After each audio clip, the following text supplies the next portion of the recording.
Alors aujourd'hui, je vais vous parler du deuxième levier qui est soyez positif. En effet, les Chinois utilisent deux caractères qui représentent le danger et l'autre l'opportunité. Sachez en tout cas qu'en cas de crise, soyez conscient du danger mais reconnaissez l'opportunité. Alors je suis au fond de mon jardin, donc il peut y avoir parfois peut-être des animaux qui vont passer. En tout cas, une chose est sûre, c'est soyez positif et ne cédez en aucun cas à la peur et à la panique, parce qu'elles sont en effet très mauvaises conseillères. Exemple, quand la crise a commencé, je regardais énormément les informations. Ça m'a énormément stressée et mis dans un état assez anxiogène. Et ça m'a un petit peu embrumé le cerveau. Et au final, je n'arrivais pas forcément à prendre des décisions et à savoir dans quel sens je devais aller et qu'est-ce que je devais faire en premier.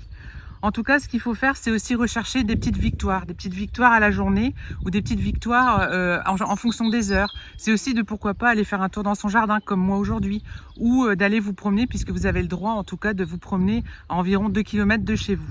Alors, on pourrait aussi se dire, mais quelles sont les opportunités que je peux avoir vis-à-vis de cette situation et de cette crise aujourd'hui? Exemple, comment je peux vendre plus de papier toilette, par exemple. En tout cas, parfois, moi, écouter les infos, c'est quand même beaucoup mieux. Je vous invite vraiment à regarder les informations qui sont nécessaires en très grande ligne, sans trop passer votre temps sur ce genre de choses. Il y a d'autres outils, vous pouvez lire, vous pouvez faire autre chose pour justement être dans un état d'esprit positif.